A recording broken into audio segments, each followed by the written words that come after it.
Nouveau projet en classe Ulysse avec toi, Elisa, et nos envoyés spéciaux, Apolline, Corentin, Lucas, Jocelyn, Nelson et Noah, qui ont enfilé leurs bottes pour se rendre au plus près des animaux, les animaux de David le paysan. Et oui, c'est comme ça qu'on doit l'appeler.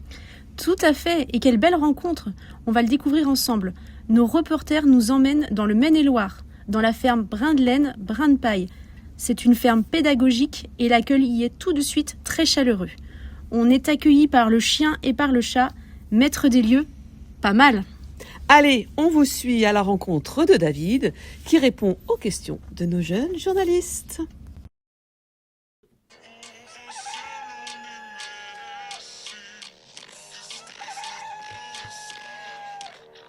Bonjour David. Bonjour, je suis content de vous avoir à la ferme. Nous, on a plusieurs activités sur la ferme et une des activités, en fait, ça va être les plantes médicinales et aromatiques, qu'on appelle les PAM, PPAM, plantes à parfum aromatiques et médicinales. Donc, c'est un atelier en fait qu'on a monté en 2019. Voilà. Comment vous les faites sécher? Alors, comment on les fait sécher? En fait, on utilise ce qui est devant vous là. On a deux séchoirs. On a un séchoir de 20 mètres carrés et un séchoir de 11 mètres carrés. Donc, le séchoir, en fait, il fonctionne par l'obscurité, la ventilation. À quoi vous servent les plantes? Alors, les plantes, ça va dépendre des variétés. En fait, chaque plante a ses vertus. Nous, on utilise en fait pour quatre choses principalement. Leurs vertus. Par exemple, il y a des plantes qui vont être très bien pour apaiser, des plantes qui vont être très bien contre la douleur, contre les problèmes pulmonaires, qui vont être expectorantes. On peut en sortir? Ah bah bien sûr, on peut en sortir. Ça tombe bien, en plus, on en a juste à côté. Je vais vous faire sortir par exemple. Ça, c'est de la menthe. Alors, attendez. Hop. Ça, c'est de la menthe.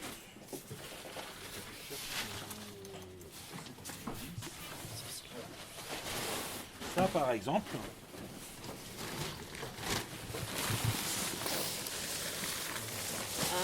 Tu vois, ça passe très très bien. Ça, c'est de la verveine citron. Je peux te faire sentir. Ça sent très bon. Là, par exemple, on est sur une autre plante. Là, on va être sur de la mélisse. Donc, tu vois, la mélisse, ça ressemble un petit peu, c'est citronné, mais c'est pas la même odeur. La mélisse, ça va être très bien pour apaiser pour le soir. Ça, c'est une super plante, on utilise beaucoup la mélisse. J'ai toute la verveine dans ma... Ça sent très très bon. Là, par exemple, on a de la rose de Damas. Donc, tu vois, ça sent très très bon aussi. Ça sent très très bon. Ça sent plus sucré. C'est beaucoup plus sucré. Hein. Ça, c'est la rose de Damas. Petite odeur sucrée quand même. Ouais, c'est très parfumé et c'est très léger. Quand on le met dans une tisane, en fait, on n'a pas tout de suite le goût, mais on a un arrière-goût très parfumé qui est très agréable. Ça, c'est la rose de Damas. Bon, c'est un petit peu une arnaque parce que tu vois, ça, c'est un pétale. Sauf que quand je le cueille, le pétale, il est gros comme ça. Et en séchant, il fait... Donc on ramasse des pleines clés. Bien, merci. J'ai envie de te dire que c'est le truc le plus important parce que c'est ça en fait qui a fait que je suis devenu paysan. En fait, l'idée c'était vraiment d'accroître mes connaissances et la protection sur la biodiversité. Donc c'est pour ça qu'on est en agriculture biologique, qu'on plante des haies tous les ans, on crée une mare par an aussi, de façon à avoir un corridor écologique pour la biodiversité. On installe aussi beaucoup de nichoirs. Aujourd'hui, on a des nichoirs à chauves-souris, on a des nichoirs à des hôtels à moineaux, on a des nichoirs à rouge-queue, des nichoirs à chouette-chevêche, des nichoirs... Ok, bah merci David, c'était vraiment très intéressant. Hein. Oui. À bientôt. À bientôt. À bientôt, j'espère. Ouais.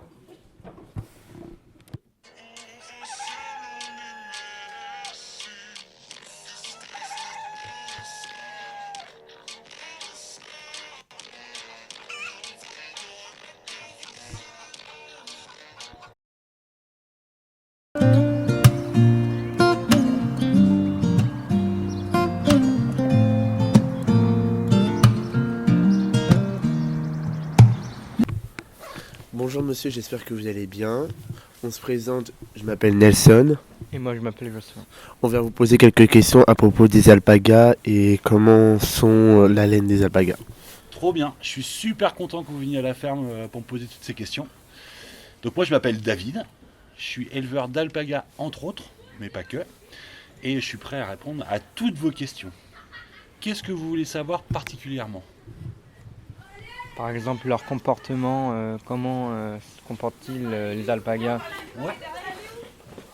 Alors, les alpagas, en fait, moi, c'est un animal que je trouve hyper zen. Je dis souvent en rigolant que c'est un peu le Bob Marley du règne animal. C'est un animal qui est très facile à élever, en termes de comportement. Si je pouvais en avoir 100, en fait, j'adorerais en avoir 100.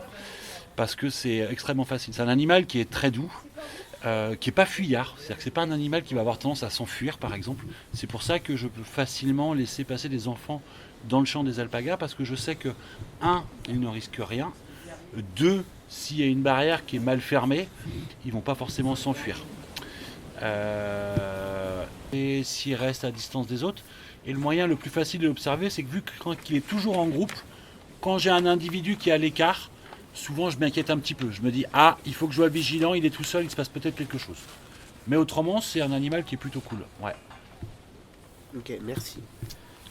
Et leurs prédateurs? Alors, leurs prédateurs dans leur milieu naturel, je pense qu'il n'y en a qu'un, ça doit être je crois qu'il y en a 2, c'est le puma et peut-être le coyote. Mais ici, en fait, en termes de prédation, ça va être uniquement le loup. Voilà. Alors nous, on n'est pas dans une région où il y a beaucoup de loups, hein. On est en cercle 2, donc il y a des attaques potentielles. Donc c'est pour ça qu'on réfléchit à mettre un chien de protection sur le troupeau d'alpagas. Pour l'instant, on n'en a qu'avec les brebis. En termes de naissance, vu que c'est le groupe qui va protéger, les renards, il n'y a pas trop de soucis. Donc on est vigilant sur le loup et également sur les chiens errants. Ça peut arriver des fois. Et puis les alpagas produisent-ils de la laine? Combien de kilos font-ils de laine par semaine? Alors, on va les tondre. Donc c'est un animal qui a été sélectionné déjà au temps des Incas, hein, pour leur laine. Déjà, les Incas disaient que c'était la laine des dieux. Lors des sacrifices ou lors des dons qu'ils faisaient pour des sécheresses et des choses comme ça, ils offraient en fait des produits tissés en laine de cria. Donc c'est une laine qui est extrêmement douce. Donc c'est pour ça qu'on les a, hein, pour la laine en partie. Donc on va les tondre tous les ans, voire tous les 2 ans, parce que pour faire du fil, il faut qu'il y ait minimum 5 cm de longueur. Donc si on n'a pas 5 cm, on va les tondre l'année qui suit. Et après, en fait, on va transformer la laine. Sur la laine, on ne va pas récupérer la laine de tout l'animal. On va récupérer que la toison mère. Donc en fait, c'est son corps. On ne va pas récupérer la laine des pattes, ni du cou, ni de la tête. Parce que c'est pas là qu'on a, dans cette partie-là, on a des fibres qu'on peut noter comme indésirables, qui ressemblent plus à du poil, qui sont moins douces. Et on va récupérer à peu près 2,5 kg, 3 kg de laine sur la toison mère.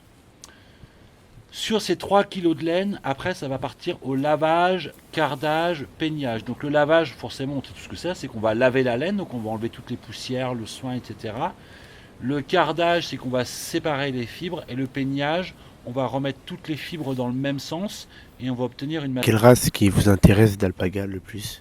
Nous, c'est les Wakaya, parce que l'objectif, c'est de valoriser la laine. Je dis pas qu'un jour, on n'aura pas quelques suris pour montrer la différence aux gens qui viennent, mais nous, l'objectif, c'est de valoriser la laine, hein. C'est pour ça que notre ferme s'appelle Brin de laine, Brin de paille, et donc pour l'instant, c'est vraiment le Wakaya qui nous intéresse. Ouais. Et puis vous pouvez nous redire, et puis de quoi se nourrissent-ils les alpagas? Alors l'alpaga, c'est un ruminant, donc il va manger principalement de l'herbe.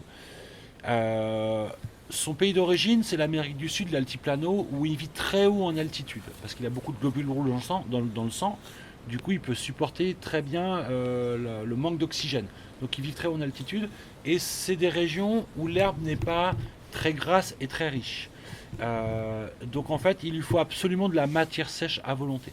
Donc c'est pour ça que printemps, été, automne, hiver, il a toujours du foin. Il est toujours en extérieur à manger de l'herbe, et il a toujours du foin. Je les complémente avec un petit peu de céréales. Physiologiquement, ils n'en ont pas spécialement besoin. Mais vu qu'ils aiment bien ça, je leur en donne tous les matins ça me permet de voir s'ils vont bien. Par exemple, ça me permet en fait de les avoir très proches de moi et de voir s'ils s'alimentent bien. Mais c'est principalement de l'herbe et du foin qu'ils mangent. Et comment appelle-t-on la femelle de l'alpaga? Alors, on l'appelle la femelle de l'alpaga, le mâle alpaga. Par contre, le bébé, on l'appelle le cria. Ouais. Vous n'avez pas d'autres questions? Je pense que j'ai répondu à tout. Non. C'est un super animal. Il faut aimer les alpagas, c'est un animal hyper cool. Allez, on passe aux chèvres.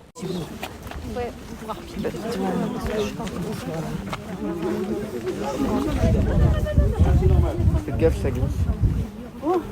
Alors, qu'est-ce que c'est que ces animaux? Mais monsieur, vous les trouvez jamais? C'est quoi ces animaux? Vous pouvez avancer dans le couloir. Ça, des chèvres.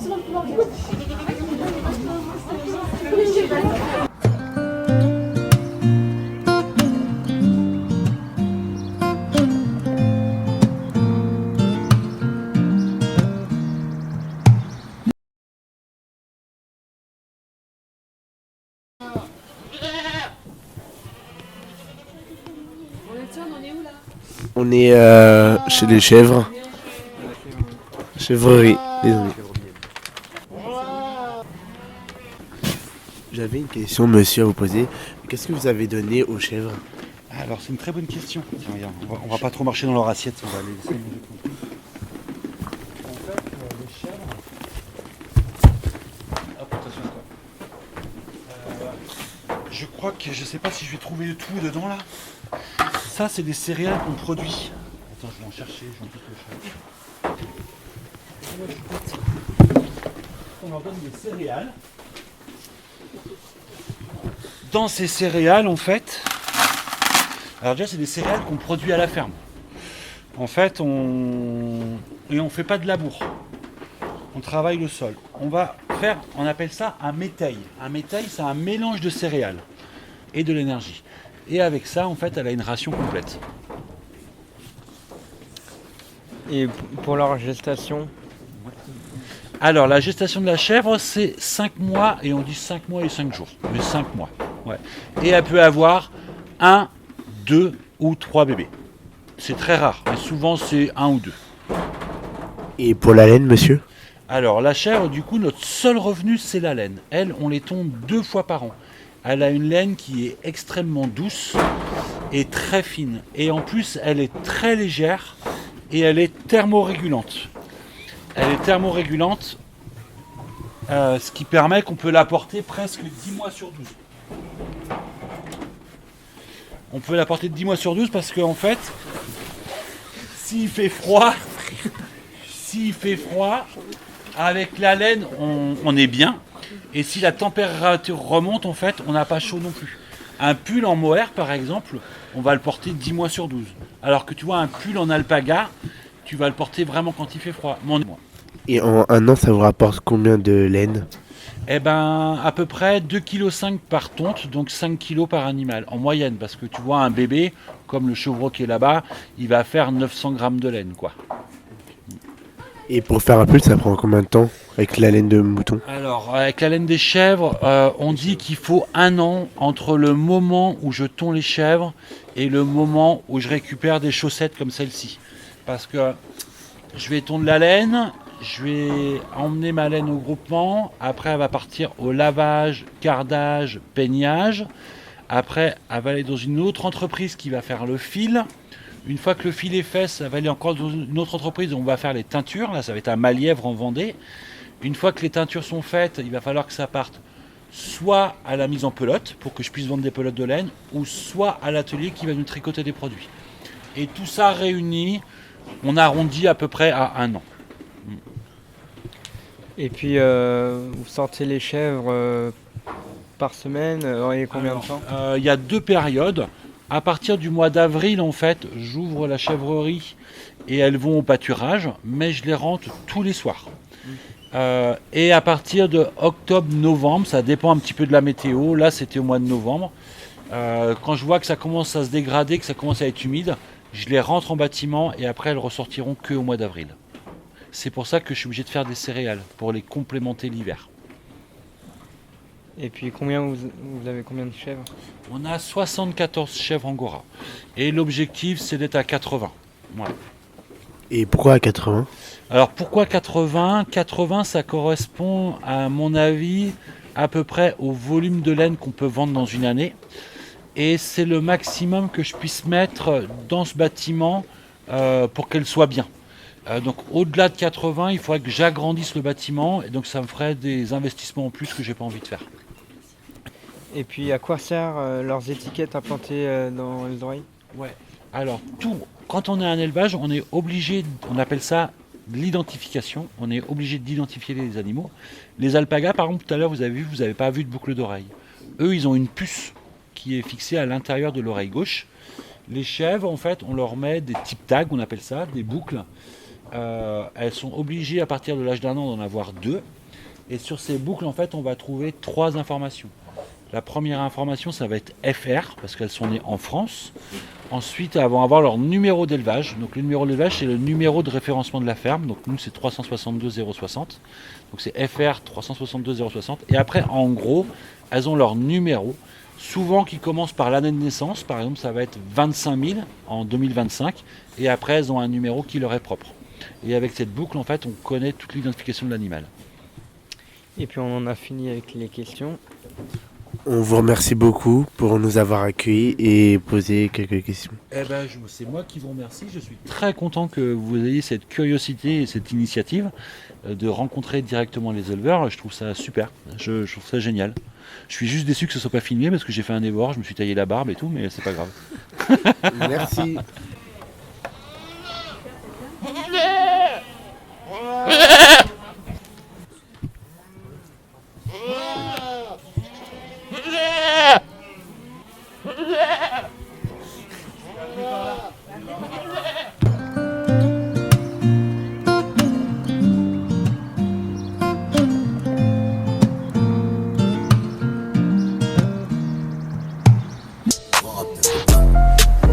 Mais tu es nul dans cette main-là.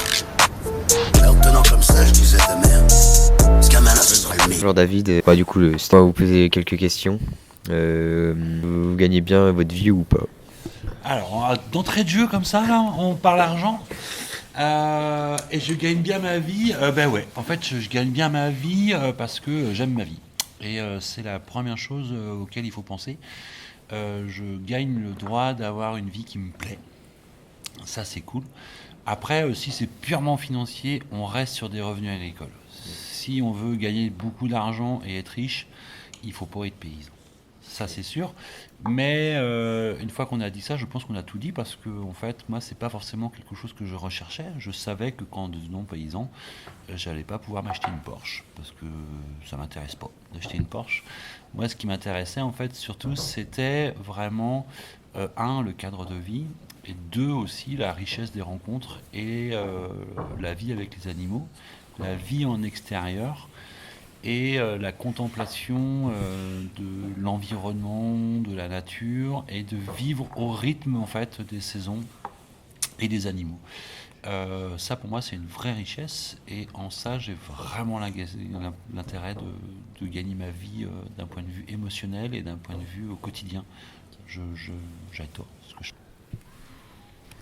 fais. Quel est votre parcours professionnel? Alors, mon parcours professionnel, en fait, il est assez simple. Dès la 4e, j'ai su que je voulais être paysagiste. Donc, je me suis mis tout de suite dans la filière des jardins. Dès la 4e, je suis parti faire mes études à Nantes. Après, j'ai fait un bac pro en alternance. Et après, en fait, j'ai eu envie de voyager. Donc, je suis parti à l'âge de 19 ans dans les dom-toms. Pourquoi les dom-toms? C'est qu'à l'époque il n'y avait pas internet, donc c'était pas facile en fait de trouver des trucs à l'étranger, et j'étais pas très bon en anglais, donc j'avais envie de partir loin dans différentes entreprises. Je me suis installé, j'étais à mon compte pendant 8 ans. J'ai arrêté l'entreprise pour m'occuper un peu des enfants parce qu'on avait 3 enfants et je travaillais beaucoup, je les voyais peu. Donc je suis revenu salarié et je suis rentré dans une petite boîte qui me plaisait beaucoup et l'entreprise a pris beaucoup d'ampleur. Et là j'arrivais tout de suite, le temps passe vite, à l'aube de mes 40 ans. Et j'avais fait le tour J'avais fait le tour des paysages, j'avais beaucoup voyagé, j'avais fait beaucoup de choses, j'avais fait des trucs super, des trucs moins bien. J'avais plus trop de surprises en fait, j'avais l'impression de maîtriser et quand je maîtrise je m'ennuie. Donc j'avais envie de changer et je voulais un métier qui se rapproche plus de l'environnement. Et du coup la paysannerie est tout de suite venue. Parce qu'on était plus proche de la nature et donc c'est pour ça que je suis devenu paysan depuis maintenant 8 ans. Donc si tu calcules bien, je vais avoir... À quoi ressemble votre journée? Alors ma journée, elle va en faire peur à beaucoup de gens, mais il faut prendre un petit peu de hauteur. Ma journée type, en fait, ça va dépendre des saisons. En fait, j'ai 2 saisons. L'hiver, c'est pas facile, parce qu'en fait, 4 jours par semaine, je fais les marchés. Du coup, il faut que je me lève très tôt pour faire les animaux avant d'aller au marché. Donc le pire, c'est le mercredi et le samedi, parce que du coup, je me lève très tôt, 4h30. Je fais les animaux avec la frontale, dans le noir. Je vérifie si tout le monde va bien, je nourris le chien de protection, je donne du foin aux chèvres, je fais le tour pour voir s'il n'y a pas des brebis qui sont sur le dos. Alors une brebis qui est sur le dos, c'est qu'en ce moment elles sont assez grosses, qu'elles sont pleines. Et des fois elles se retournent et elles se mettent sur le dos un peu comme une tortue, elles n'arrivent plus à se relever. Donc je fais le tour de tous les animaux. Après j'attelle ma remorque de marché et je vais jusqu'à Angers. Donc là j'ai 1h10 de route avec la caravane. Donc j'arrive là-bas pour 7h15, parce que si j'arrive après 7h15, je trouve pas de place à me garer. Tirage au sort à 8h, début du marché à 8h30, fin de marché à 13h30, je plie jusqu'à 14h30, je reviens ici, il est 15h30, je mange. Souvent je fais une petite sieste parce que je suis bien fatigué et après je refais le tour des animaux et je finis encore à la frontale à 18h30 et après je rentre et souvent vu que c'est la fin de marché il faut que je fasse un peu de papier, quoi. C'est le truc que j'aime le moins le faire mais j'ai pas le choix, il faut que je fasse mes stocks, etc. Ça c'est une journée longue en hiver. Après ce que je préfère moi c'est le printemps, du coup parce que là je mets plus de réveil, en fait je me réveille avec le soleil. Donc je me réveille à l'aube et j'arrête de travailler quand il commence à faire nuit et je suis toute la journée dehors et j'adore. L'été c'est le cas aussi, je me lève très tôt, je me couche très tard parce qu'il faut faire l'arrosage et la cueillette très tôt, mais c'est agréable, on est dehors, on est en t-shirt, on est bien. Donc... Est-ce que vous êtes seul à travailler? Alors je suis pas seul à travailler, principalement quand même, mais j'ai mon épouse qui m'aide beaucoup sur la ferme, mais qui a un travail à l'extérieur. Donc il y a plein de moments où elle n'est pas là parce qu'elle travaille à l'extérieur. Et parfois aussi j'ai des stagiaires, mais je suis quand même principalement tout seul. Pascal m'aide beaucoup sur certains marchés, notamment le dimanche matin. Sur les marchés de Noël aussi, elle est très présente, et dans la préparation des chambres d'hôtes, notamment dans la gestion entre défaire les chambres, mettre le linge à laver, etc. Et puis sur la gestion des plannings, elle m'aide. Qu'est-ce que vous préférez dans votre travail? Qu'est-ce que je prépare à mon travail? C'est clairement pas le ménage. Je préfère les brebis, j'aime beaucoup. J'ai un petit truc un peu de Paolo Coelho, l'alchimiste, là, le berger, où j'aime bien m'asseoir avec les brebis et les regarder. Il y a un côté contemplation que j'aime beaucoup, surtout que j'ai 2 chiens, donc j'aime beaucoup être avec mon chien de protection et mon chien de conduite. Il y a des moments où je me retrouve assis avec un gros chien à ma droite, un petit chien à ma gauche, et on regarde les brebis qui sont autour avec le son des cloches, les oiseaux qui chantent, le vent dans les cheveux, même si j'en ai plus beaucoup, plutôt le vent dans la barbe. C'est des moments que j'aime bien. J'aime beaucoup aussi les plantes aromatiques parce que du coup on maîtrise tout de A à Z. C'est nous qui faisons les semis. On va entretenir les plantes, on va faire la cueillette, on va les faire sécher, on va faire les étiquettes des sachets, on va faire nous-mêmes les recettes, on va les vendre direct. Ça j'aime beaucoup et c'est sur le tâche d'avoir une très belle vue parce que je vois le soleil se lever et en plus le matin et le soir il y a plein d'odeurs. Merci David pour nous avoir accueillis dans votre ferme. À la semaine prochaine. Trop bien, je suis pas disponible la semaine prochaine mais ça va être... Mais tu es tenu dans cette main-là. Alors tenant comme comme ça, je disais ta mère. Ce gamin-là, ce sera le meilleur.